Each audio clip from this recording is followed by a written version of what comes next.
Je suis coach de Meonyang Mukusi Assa, l'hymne national, la procureure des médias, la juge suprême des médias, la chef d'état-major des médias, la maréchale des analyses, la congosseuse 4K. Bienvenue dans ma zone de turbulence, bienvenue dans mon haut lieu, bienvenue dans l'usine du Congo.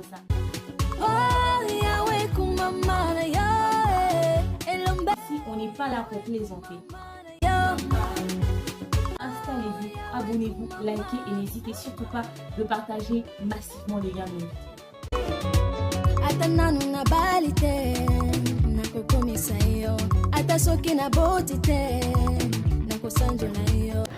Coucou ma communauté, salut mes winners, j'espère que vous allez bien, moi ça va, bienvenue sur Demeure Officielle. Heureuse de vous savoir nombreux en train de nous suivre de partout. Si vous n'êtes pas encore abonné à cette chaîne, abonnez-vous, n'oubliez surtout pas d'activer la cloche de notification et de partager massivement les liens de mes vidéos. Alors j'ai été contactée par plus d'un, on m'a envoyé cette photo là en particulier, celle que je suis en train de vous montrer là en ce net moment. Alors, beaucoup de personnes m'ont appelé, m'ont dit « Coach, on aimerait que tu nous parles de ce sujet. On aimerait que tu nous expliques un peu, que tu nous donnes ton avis, un conseil à la jeunesse, un conseil à toutes ces personnes, n'est-ce pas, qui tomberont sur ton live, bien entendu, pour savoir comment est-ce qu'on doit vivre, comment on doit se comporter face à de telles situations. Qu'est-ce que tu en penses ?» C'est de ça qu'on va parler tout au long de ce contenu. Mais avant, je vous conseille de vous installer, n'est-ce pas? Soyez très à l'aise, prenez vos verres de jus, votre verre d'eau, vous en aurez certainement besoin. Pour ceux qui viennent d'arriver sur cette chaîne, qui viennent de tomber sur moi, je vous conseille, n'est-ce pas, de vous abonner, de cliquer la cloche de notification pour ne pas manquer un seul de mes contenus. You know? Alors, bienvenue chez vous. Au fait, il s'agit de qui? Beaucoup vont se demander, mais c'est qui cette jeune demoiselle? C'est qui cette dame? Elle vient de se marier, mais qu'est-ce qui se passe? C'est quoi son histoire? Pour ceux qui ne sont pas tombés sur ça sur les réseaux sociaux, cette dame s'est mariée. Vivant aux États-Unis, pour la petite histoire, vivant aux États-Unis, elle rencontre son homme. Elle décide de repartir chez elle au pays, au Cameroun. Et une fois là-bas sur place, elle est allée se marier, partager son bonheur avec sa famille. Elle a voulu, parce que même à distance, quand on se marie, on a la possibilité, ok, de fêter loin de la famille, quoi. C'est-à-dire l'homme va remettre la dot, on va transférer l'argent peut-être par voie bancaire. La famille de l'homme qui se trouve au pays peut aller faire les achats et ramener, n'est-ce pas, les biens jusque à la famille de la femme, ok? Jusque dans la famille de la femme et tout. Ou encore, il y a de ces mariages qui se font de cette manière, le virement bancaire se fait et on estime, n'est-ce pas, le montant de l'argent remis en fonction des prix de ces produits, de ces choses qu'on doit acheter pour la coutume et tout ça. On regarde le prix sur le marché, on dit voilà, ça va coûter autant et on prend l'argent, ok, on remet à la famille de la femme tout en tenant compte des prix de ces choses-là sur le marché. Et c'est à la famille de la femme de voir s'ils vont acheter eux-mêmes ou encore s'ils vont prendre l'argent, ils vont bouffer carrément, ok? Et moi, je pense que même c'est mieux de prendre l'argent que de prendre les biens. Parce que vous savez, les histoires de la coutume, beaucoup de personnes ne sont plus trop coutumes aujourd'hui. Vous savez, ces grosses marmites, ces trucs et tout ça. Par exemple, les manchettes. Si l'oncle qui est censé prendre ces choses comme manchettes et tout, les histoires pour essayer de labourer et tout ça, voilà, n'est pas au village, il vit en plein centre-ville. Qu'est-ce qu'il va faire avec toutes ces choses qu'on demande? Un vélo, s'il n'est pas au village et qu'il vit à Kinshasa ou qu'il vit au pays, il vit à Abidjan, ok, il vit à Cotonou, comment il fait? Qu'est-ce qu'il va faire avec un vélo? Moi je pense même que c'est mieux de donner de l'argent, du cash, ok? Alors elle a dit, bon, j'aimerais pas que ces choses puissent être faites à mon absence, j'aimerais moi-même être là pour assister à toutes les cérémonies, coutumièrement et tout ça et voilà. Alors elle a quitté les États-Unis pour venir célébrer son mariage au Cameroun, dans son pays natal, dans son pays d'origine, près de sa famille. Elle fait son mariage, elle organise tout, très bien habillée, très belle comme vous le voyez en image. Mais qu'est-ce qui se passe? 11 jours après son mariage, un malheur lui arrive. Pas n'importe quel malheur, elle perd la vie. Cette dame que vous voyez en image a perdu la vie 11 jours après son mariage. Beaucoup de personnes vont se demander, mais qu'est-ce qui est arrivé? Comment elle a fait pour perdre la vie? Cette information nous est parvenue, ça fait le tour du monde. Elle a perdu la vie par un empoisonnement. On l'a empoisonnée. Elle a été empoisonnée. Les langues racontent qu'il y a eu de la jalousie, des amis, de la famille. Il y avait des gens qui n'étaient pas très contents de son bonheur. Mais elle a voulu partager ce moment avec sa famille. Elle a été empoisonnée, s'il vous plaît. par des proches à elle, des personnes avec qui elle a choisi de partager son bonheur. Elle pouvait vivre aux États-Unis, se marier là-bas et envoyer les choses, et puis la famille vont célébrer, ils vont faire ce qu'ils veulent. Mais elle a voulu se déplacer. Alors, beaucoup de personnes ont réagi, j'ai lu des commentaires, certains qui disent, mais vous voyez un peu, l'Afrique ne nous aime pas, quand on part à l'étranger, on est bien, quand on revient au pays, il y a toujours des choses qui nous arrivent. Regardez le cas de cette dame, mieux tu te maries à l'étranger, tu leur envoies leur argent, trop de sorcellerie et tout ça. Est-ce que c'est mal de choisir de revenir dans son pays pour partager son bonheur? Il y a une dame qui était décédée il n'y a pas très longtemps. Elle est venue au pays pour partager, pour passer des vacances aussi et tout avec sa meilleure amie. Elle venait de sortir d'une retraite avec sa meilleure amie et tout ça. Et elle a insisté avec sa meilleure amie de revenir au pays ici en RDC pour passer des moments de vacances, des moments de détente. Et une fois qu'elle arrive là, son amie même qui n'était pas chaude est restée et tout, mais quand même elle est restée avec elle et voilà. Et le jour où elles étaient censées, la veille du jour où elles étaient censées quitter les RDC pour repartir à l'étranger, cette dame a perdu la vie. Quand on a plusieurs histoires de cette manière, ça fait peur, n'est-ce pas? Ça fait flipper. Ceux qui sont au niveau de la diaspora, qui ont peur des réalités de leur famille biologique, tout en sachant que voilà, il y a probablement un oncle qui est sorcier, une tante et tout ça, il y a de la jalousie, il y a de ceci, il y a de cela. Parce que vous savez, il y a ces familles qui sont comme ça. C'est une histoire réelle, c'est une histoire vraie. Il y a des familles qui, dans l'occultisme, ils sont forts, quoi, dans la sorcellerie, mais ça rigole pas. Hein. Il y a même de ceux qui refusent de retourner dans leur famille au Bénin, parce que le Bénin, vous savez, il y a de ceux qui refusent de retourner dans leur pays, au Congo-Brazzaville, en Côte d'Ivoire et tout ça, au Sénégal. Ils refusent au Nigeria et tout simplement parce qu'ils ont peur de la réalité des membres de leur famille, la sorcellerie et j'en passe. Est-ce qu'on doit fuir son pays natal? Est-ce qu'on doit fuir sa famille? Cette question commence à trottiner, les gens ont eu peur. Oui, ça doit faire peur, ça fait flipper au fait. C'est digne d'un film, comme le dit le coach Amond Chic le plus souvent. C'est digne d'un film, mais pas n'importe quel film. C'est vraiment un film d'horreur. Ça, c'est un film thriller. Ok? Quel est le conseil à donner dans cette histoire? Le conseil, ce n'est pas de ne plus retourner vers sa famille. Le conseil, ce n'est pas de ne plus revenir au pays pour partager le bonheur avec sa famille. Parce que cette dame a rencontré certainement ce malheur, mais il y a une autre qui était venue, qui a fêté avec sa famille. Ça s'est tellement bien passé, puis elle est repartie avec son époux. Ok? Nous n'avons pas toutes la même histoire. Nous n'avons pas tous la même histoire. Chacun a sa réalité. Elle, c'est son problème, c'est cette situation qui lui est arrivée. Nous disons sincères condoléances à sa famille biologique, que son âme repose en paix. Mais ce que nous allons prodiguer comme conseil, c'est la prudence. Et demander surtout la volonté de Dieu. Peu importe votre croyance. Soyez sûr et une conviction, qu'il y ait vraiment une vraie raison qui vous motive. Si vous ne sentez pas trop la chose, vous ne la faites pas. Et même quand tu sais que tu es dans ta propre famille, même ton père peut te faire du mal, ta mère peut te faire du mal, ton propre enfant peut te faire du mal.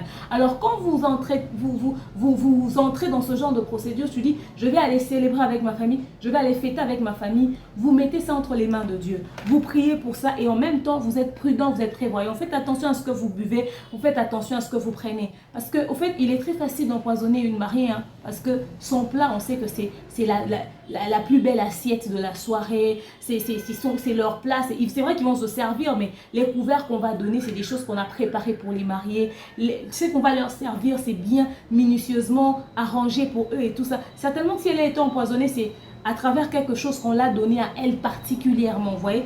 Donc, c'est très facile d'empoisonner une mariée, mais pour ne pas que ce genre de choses arrive, il faut de la prudence. Avoir quelqu'un de confiance à côté. Mais comment savoir si cette personne est une personne de confiance? Ça aussi, on ne le saura jamais. On ne le sait pas et on ne le saura jamais. C'est Dieu qui sonde les cœurs et les reins. Il faut seulement prier pour les personnes qui sont autour de nous. Elle est revenue dans son pays, on pouvait l'empoisonner à l'étranger. On pouvait lui faire du mal n'importe où. Ok? Seulement, il faut demander la volonté de Dieu, tout remettre entre les mains de Dieu, être prudent sur ce que l'on boit, sur ce qu'on touche, et être prudent avec tout, quoi. Être prudent avec tout. Être prudent avec tout. Nos familles africaines que vous voyez là, c'est des familles qui, quelquefois, vous avez ces membres-là dans la famille qui n'aiment pas votre bonheur, qui sont jaloux de vous, qui ne veut pas vous voir épanouir, qui ne veut pas vous voir évoluer, surtout quand vous avez une tante qui a des enfants qui ne sont toujours pas mariés. Vous avez une cousine qui n'est toujours pas mariée, c'est elle la plus grande et la plus vieille, elle ne va pas forcément aimer votre bonheur. Okay? Et surtout l'attitude que vous avez aussi, vous, envers les membres de votre famille. Si vous les prenez de haut, vous faites celle qui a vécu à l'étranger, celle qui vient de l'Europe, vous pensez qu'elles sont de... Waouh, tu regardes les gens bizarrement, tu as une attitude parce que toi, ces choses-là peuvent peut créer aussi de la jalousie dans le cœur des gens et les gens vont facilement vouloir te faire du mal. Il y a beaucoup de choses qui peuvent arriver d'une manière ou d'une autre. Tout dépend de comment est-ce que vous êtes avec les gens. Soyez juste bien, soyez juste gentil, confiez tout entre les mains de Dieu. Moi, je me dis que rien n'arrive au hasard. C'est la volonté de Dieu, mais pour que ça puisse servir de leçon. Soyez bien avec les gens, mais soyez aussi prudents. Vous n'êtes pas obligé de revenir au pays pour vous marier. Si c'est vraiment important, vous avez besoin de le faire, faites-le. Mais même quand vous revenez au pays pour une cérémonie comme ça, ok, soyez toujours prudent, veillez sur vous, mettez quelqu'un de très proche de vous qui puisse veiller sur tout ce que vous faites parce qu'on ne connaît jamais les cœurs des gens, on ne sait jamais qu'est-ce qui peut arriver. Ça peut être un membre de sa belle famille, si par exemple son mari aussi c'était un Camerounais, ça peut être un membre de la belle famille qui est derrière tout ça, ça peut être un membre de sa propre famille, ça peut être une meilleure amie, mais comme on ne sait pas retracer la personne qui a fait cela, ok, donc tout ce que je peux vous prodiguer comme conseil, c'est d'être prudent sur là où vous mettez vos pieds, ok, où est-ce que vous partez et tout ça. Il y a même un jeune garçon, je pense que si je trouve la photo, je vous mettrai la photo ici. Ce jeune garçon-là que vous allez voir en image est décédé parce qu'il a été empoisonné par sa belle-mère. Il a été empoisonné par sa belle-mère. Bon, quand ils ont écrit belle-mère, ils n'ont pas donné de précision. Belle-mère, la femme de son père ou belle-mère, la maman de sa femme. La même chose est sûre et qu'on dit qu'il a été empoisonné par sa belle-mère. Vous voyez, ces histoires d'empoisonnement sont devenues tellement fréquent, ok. On entend ça par-ci, par-là et tout ça. Voilà pourquoi on doit être prudent. Là où on va, ce qu'on boit, avec qui on est et tout. Même quand tu es avec tes amis, tes meilleurs potes, tes best friends, tu veilles sur ton verre. Si tu avais laissé ton verre, tu t'es déplacé, ne reprends plus. Même eux, ils savent que même eux aussi, à ta place, ils auront fait pareil. Ils n'allaient pas boire s'ils étaient revenus. C'est pas que tu prennes des intentions aux gens, mais ça s'appelle de la prudence. Soit tu bois dans ta bouteille, tu te déplaces avec ta bouteille, tu pars avec dans les toilettes, qu'on te trouve barge, qu'on te trouve dingue, qu'on te trouve je ne sais pas moi quoi, mais au moins tu as ta bouteille avec toi. Tu veilles sur ton assiette. Si tu veux manger des histoires, manger dans les mêmes plats que tout le monde, à moins que ça puisse être dans une fête, tout et tout, voilà, vous allez vous servir, etc., etc. Mais même, donc, soyez juste prudents. Et après, c'est Dieu qui protège, ok?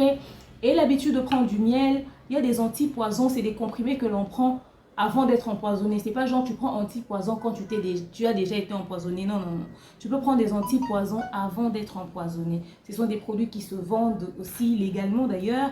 Et puis tu peux prendre du miel. Il faudrait prendre le miel fréquemment de temps en temps pour protéger son système immunitaire face au poison, ok? Parce que c'est aussi un antipoison le miel, ok? C'est aussi un antipoison. Donc voilà, il faut être prudent sur ce que vous faites, prudent dans tout et pour tout. Ça fait très mal l'histoire de cette jeune fille, à croire qu'on ne doit plus revenir chez nous, à croire qu'on ne va plus revenir vers les membres de nos familles pour partager notre bonheur. Mais ce n'est pas toutes les familles qui sont comme ça, ok? Priez juste, demandez l'orientation de Dieu et puis voilà. Ne prenez pas les choses à la légère s'il vous plaît, parce qu'une moindre négligence, moindre erreur, moindre couac et tout ça, vous tombez et puis voilà, vous perdez votre vie, ok? Il n'y a rien de plus important que votre propre vie. Ne forcez pas les choses. Si vous sentez qu'il n'y a pas de conviction dans la chose, ne le faites pas. Quand vous organisez un mariage, le mariage n'est pas une blague. Le mariage a beaucoup de combats, ça a beaucoup d'étapes difficiles. Quand tu prépares un mariage, demande toujours à Dieu où est-ce que tu veux que ça se passe, de quelle manière est-ce que tu veux que ça se fasse, comment est-ce que ça doit se faire, etc., etc. Parce que si on te rate dans l'empoisonnement et que par exemple, dans les histoires de la dot, tu n'as pas suffisamment on n'a pas bien donné les choses ou les choses n'ont pas été bien réglées. Il y a un oncle qui est en colère et tout ça parce qu'il n'a pas eu ce qui lui revient de droit comme il le fallait. Il peut aussi utiliser des gris-gris de la sorcellerie. Donc le mariage est rempli des mystères, est rempli de beaucoup de problèmes. Okay? Donc, tout peut arriver à n'importe quel moment. Alors priez pour vos cérémonies de mariage, consacrez ça, remettez ça entre les mains de Dieu. Dernièrement dans un live, j'étais en train de dire qu'il faudrait même sceller son mariage. Il faudrait même sceller son mariage. Beaucoup de personnes se marient, ils ne donnent pas d'offrande d'action de grâce pour leur mariage. Et puis ils ne viennent pas sceller leur mariage après. L'offrande d'action de grâce, c'est je rends grâce à Dieu pour cette cérémonie de mariage, d'avoir permis à ce que je devienne mariée. Tu prends une enveloppe, ok, le jour où on bénit votre mariage, d'accord, tu donnes ton offrande d'action de grâce. Mais le premier dimanche, par exemple, d'après le mariage, le premier dimanche où vous allez au culte, ok, toi la femme surtout, toi la femme, les hommes de fois ils sont un peu négligents, si vous voulez vous le faites ensemble. Mais la femme, ça peut être ta propre conviction. Tu dis, bon, tu prends des moments de prière, tu pries pour ton mariage et tout ça. Et le premier dimanche où vous allez aller à l'église en tant que couple marié. Tu prends ton enveloppe, tu scelles ton mariage. Tu dis, Seigneur, je viens sceller mon mariage. Je viens couper les liens. Je vais anéantir tout ce que le diable est en train de prévoir pour mon mariage. Les disputes, les incompréhensions, le manque d'enfants, toutes ces situations difficiles, la sécheresse. C'est de ces gens qui se sont mariés, leur mariage était un mariage de luxe. Mais une fois entrés dans le mariage comme ça, ils commencent à vivre des galères. Si ce n'est pas des problèmes dans le couple, c'est le manque d'enfants. Si ce n'est pas le manque d'enfants, c'est des crises financières énormes. Ils viennent de là, ils commencent à chuter comme ça. Je te demande, c'est la femme qui est une source de malédiction ou c'est l'homme qui est la source de malédiction? Peut-être il y avait des mauvais œils derrière, etc., etc. Et même dans vos cartes d'invitation, vous n'êtes pas obligé d'inviter tout le monde.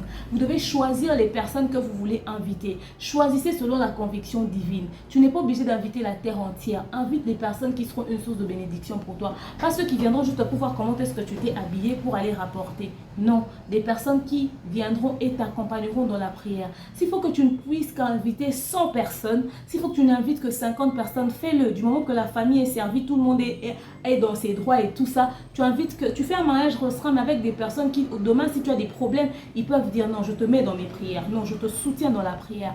Parce que c'est vrai que c'est un moment de bonheur que tu as envie de partager avec tout le monde, mais dans tout le monde, il y a vraiment tout le monde. Quand on dit tout le monde, c'est tout.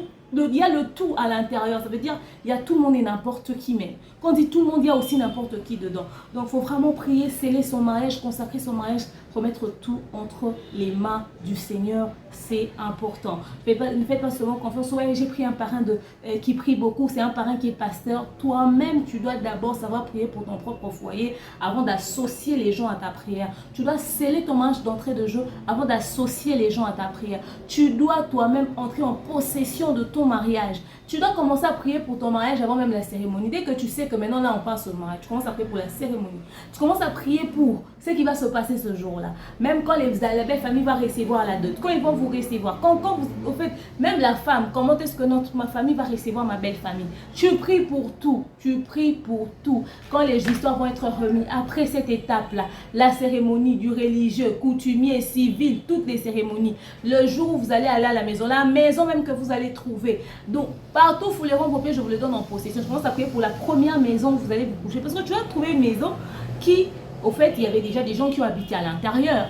Vous venez habiter après. Ça ne sera pas une maison que vous avez construite tout de suite, vous habitez. Ce qui s'est passé avant, vous ne savez pas. Vous êtes un jeune couple marié, vous pouvez subir les conséquences des premiers habitants de ce toit-là qui peuvent peser sur vous. Donc, le mariage a beaucoup de choses. Donc, si vous échappez à quelque chose dans vos familles respectives, ça peut être l'environnement où vous allez aller qui sera un problème. Ça peut être le milieu professionnel qui pourrait être un problème. Ça peut être vous-même qui allez devenir un problème parce que vous n'avez pas eu le temps d'apprendre à vous connaître, etc., etc.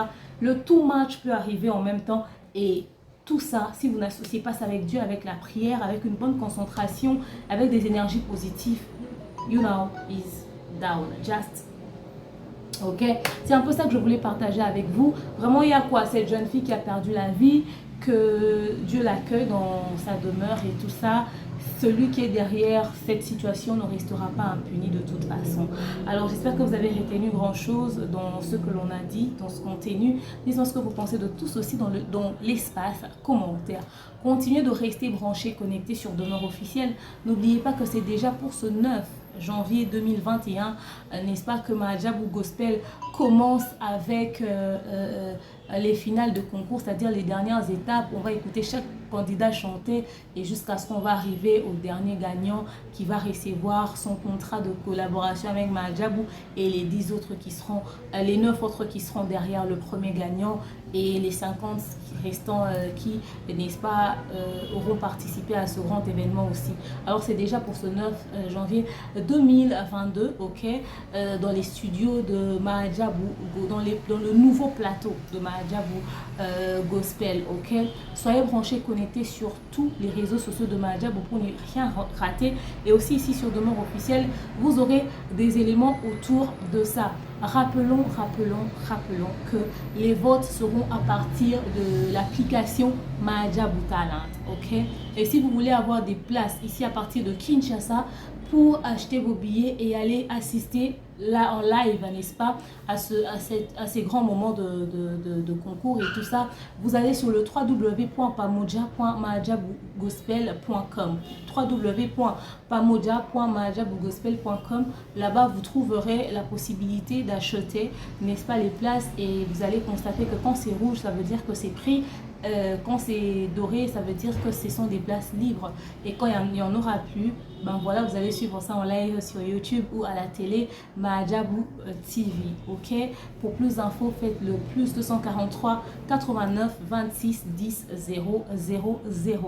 Merci à tous mes partenaires, Maliane, ACM Business Mokili Mobimba, à toute l'équipe de Demeure Officielle, surtout à ma nouvelle boîte de communication consulting, ceux qui s'occupent de l'image de Demeure Officielle actuellement, Ambassadeur Communication.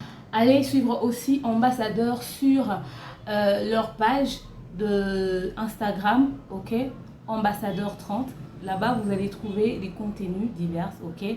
Ils sont là pour vos événements, pour couvrir vos événements, tout type de cérémonie organisée et consulting en image également pour vos entreprises. N'est-ce pas, vous avez besoin des spots, de visuels, tout ce qui est professionnel. En tout cas, n'hésitez pas de contacter Ambassadeur Communication.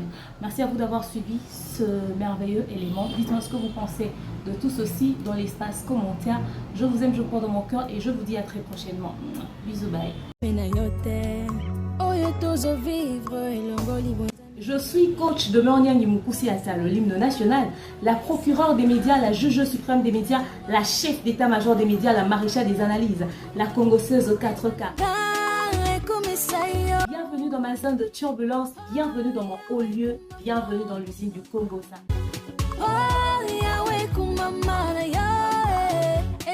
Si on n'est pas là pour plaisanter. Installez-vous, abonnez-vous, likez et n'hésitez surtout pas de partager massivement les liens de